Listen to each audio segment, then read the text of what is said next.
This is Menace with MMA UK, and I'm joined today by Chris Menace Stringer of Team Kaobon. Chris has given the MMA fans some absolute barn burners over the years and returns to action on May 17th in Liverpool at the absolutely stacked Cage Legacy 22 card. I appreciate you taking the time out of your day to speak with me, Chris, bro. Pleasure. Nice one, man. And I trust your preparations have been going well in the build up to your highly anticipated return to the cage. Yeah, man. Of course. Listen, you know the team I come from, so it's always hard training. It's never easy. So when a fight gets lined up, you know it gets ramped up a lot. Yeah, definitely, man. Absolute great gym. You got some warriors over there, and I've caught some of your fights over the years. And anyone that's not seen you, I highly recommend them not to blink. You got to be exciting. No point in being a boring bastard, is it? Nah, 100%, man.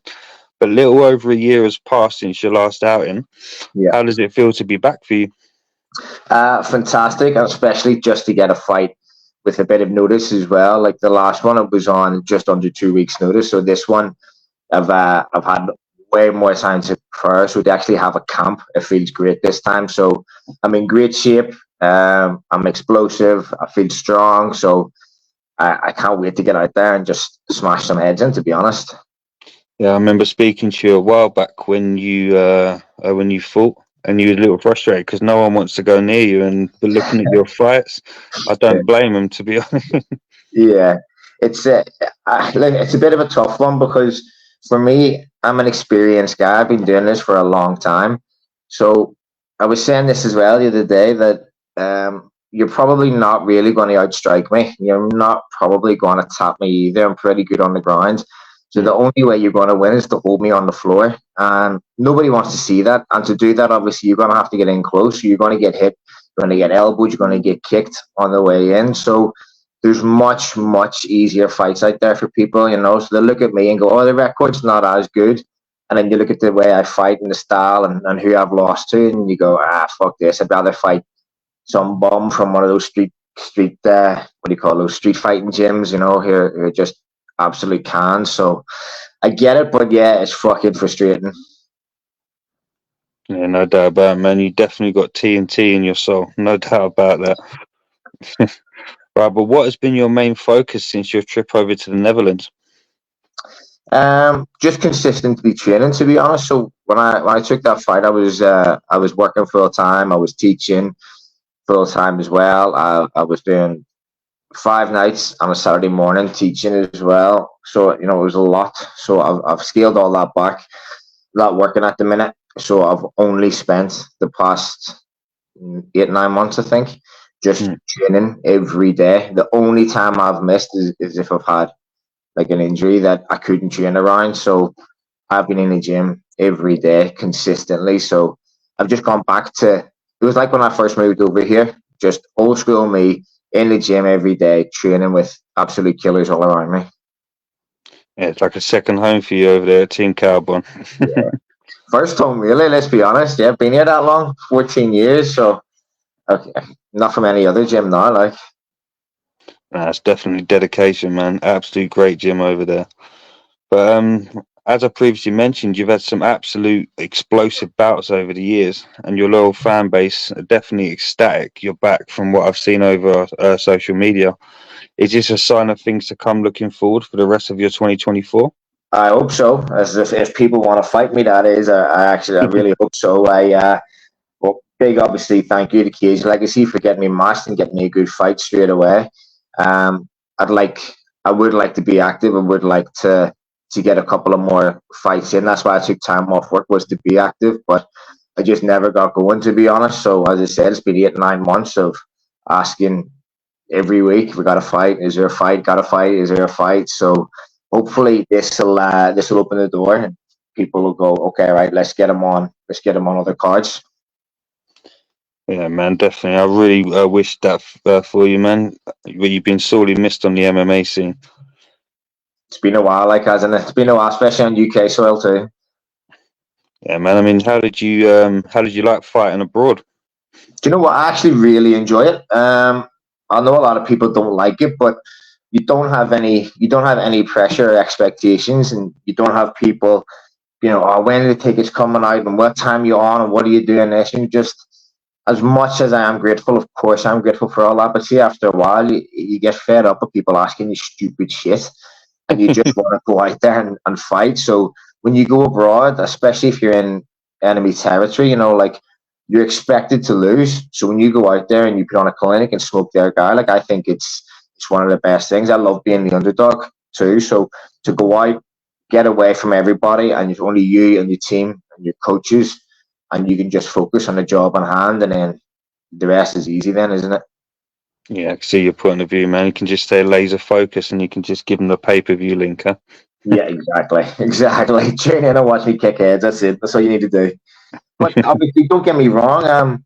There's something different about fighting in front of a hometown crowd, especially like the last time I fought in Liverpool was 4 years ago.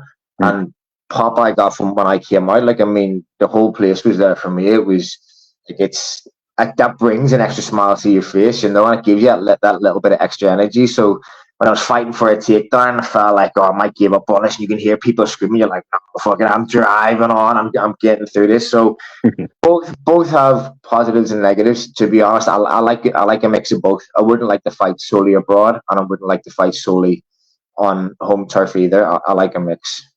I mean, well, you've definitely added your name to some great promotions over the course of your career, but no doubt the call from Cage Legacy was an offer you couldn't refuse, especially being at home. No, man, come on. It's been 4 years since I fought in front of a home crowd, so it was a no-brainer, to be honest. It was, here's a fight. I was like, okay, we've got an opponent. I was like, fucking okay, even better. And then it's right, we're doing it in Liverpool. I was like, yeah, just send me the contract. Yeah, just sign that contract, man. So we need to know, yeah. Right, but this will be your 29th bout to date. An incredible feat for a combatant of the cage, no doubt. But what has been your favourite moment on this journey as you approach this unique milestone? Ooh, that is a good question. I mean, there's been a lot of ups and there's been a lot of downs. To be honest, when I first moved over here, I think about a year into being into Kaobon, I fought on a 4-man tournament in Belfast, actually, funny enough, and I won an ISKI title. I was supposed to fight Norman Park, but he got injured, so I ended up fighting a Norwegian guy. No, sorry, I ended up fighting Miles Price for the first round. I won that by decision, and then I ended up fighting a Norwegian guy in the final. Smoked him in the second, I think it was, and then I won a European title. I was a decent title at the time, a sanctioned title, and then from got a European Fighter of the Year or something as well. I can't remember, something along that sort of line, but that was good because it was active. I was in the gym, had a lot of fights just before and after that. Obviously being a part of the gym as well. Like, I mean, we've had huge things, like seeing people like Mike Grundy get his UFC contract and being able to corner Mike. He's not only my wrestling coach, but a good training partner as well. And being able to do something like that, or when Till fought for the welterweight title, I mean, like, these are things only people can dream about, and to be part of that camp and to be part of the journey as well, not just for myself. I've been around the game a long time, so not even just my own ups and downs, but seeing teammates' ups and downs. Well, obviously the ups are way better, but to be a part of that has probably been a huge part of my life. And obviously getting way better at my skill set, because when I came over, I did not realize how shit I really was. Like, it was so bad. But now I'm an accomplished fighter. I can wrestle. I can strike. I'm a smooth striker. I'm proficient on the ground. I've actually got slick jiu-jitsu, which not many people get to see as well. So I'm comfortable everywhere. I'm an all-round proper MMA fighter now, and that's only been through the years of time that I've spent here. Yeah, it's great to look back and see your improvements unfold. I mean, I bet if you was to watch video after video, too bad.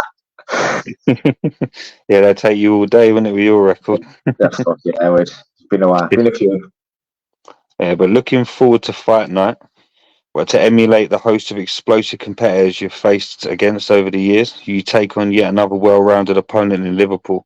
Well, what do you make of your opposition as you prepare to collide in that Cage Legacy cage? Um, to be honest, I think he's a typical Brazilian style fighter. He's a bit aggressive. I don't think he's as clinical as me striking. I think he's very wild with his shots. You know, like big overhands and swingy leg kicks, and um, he is a black belt BJJ. So obviously that's something to look out for. And I know he likes the leg lock a lot too. So I think that's part of an aspect of jiu-jitsu which a lot of people overlooked for many years until recently, until the last couple of years, when people like Gordon and Craig, Paul Craig, or not Paul Craig, what do you call him? The Australian guy. You know, all those guys started finishing, the DDS squad started finishing people with heel hooks, and then everyone kind of switched on to that. But like, bear in mind, I'm from a Luda gym, a Luda Livre gym originally, and the coach is a Luda black belt and a BJJ black belt. So it's not as if I haven't seen a leg lock before, or not as if I haven't seen how to defend the heel hook, you know. So, I mean, we were doing those 15 years ago. So I think he's good. I think I've got better cardio. I got better striking. I don't really think he's going to danger me in the wrestling. So I think it's going to be a clean execution of striking, and he goes for a leg lock and going to smash his face through the floor. So I mean, invert all you want in MMA, but when someone's elbowing you in your face, it makes it a little bit harder to catch on the ankle. Yeah, it's definitely a great matchup put together by the team. Any one of you viewers that are going to be tuning in, highly recommend you catching that bout. It's going to be incredible. And but with such an incredible history of historic bouts in from their previous cards, the promotion have gone all out for their 22nd card to date. So, other than your inclusion on the night, are there any confirmed fighters or bouts in particular that you're looking forward to witnessing at all? Yeah, there's a couple. There's obviously there's a couple of local. Obviously, my teammate Jack Grundy. He's Mike's son. He is an absolute animal, you know. So to see him on his journey, like I remember when he came to the gym, he was only a baby. So to see him, you know, growing through his MMA journey is good. We got good Irish guys, good Liverpool guys on the card too. So you've got Richie Smullen, so really slick on the floor. Like I think he's on like a couple of fight streak as well. You know, isn't he? You know, Yeah, I believe so. yeah.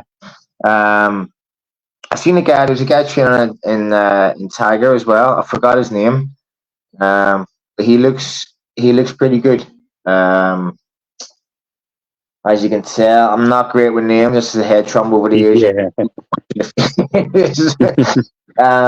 Yeah. See, to be honest, most of the pro card is all well-rounded people that have been in MMA for a while. So it's going to be great to see pretty much the majority of the card, to be honest.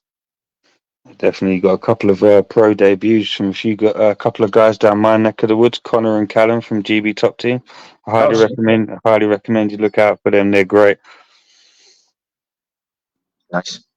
Yeah, definitely great amateurs.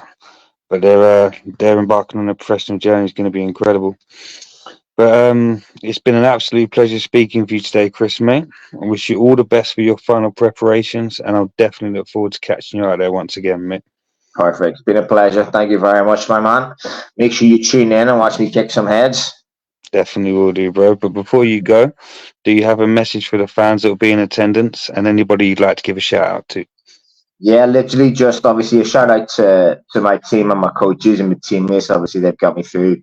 Everyone in the camp has been there at every stage. My wife, Lynn, she's had to put up another fight camp. You know, I know it's not easy and I get a little bit moody, but for all the Liverpool fans, listen, you've got to come to this. This is going to be an absolute barn burner. I said before, this is going to be a display of technical violence. So I'm not coming just to win on points. Like that's boring. I'm coming to stop this guy, and I'm not a wild striker, so it's going to be a clean display of beautiful technical violence. So make sure you come. That's a great message, man. You enjoy the rest of your day, buddy, and I'll definitely look forward to catching up with you soon. You too, my man. Been a pleasure. You too, brother. Take care. Bye-bye. Bye-bye.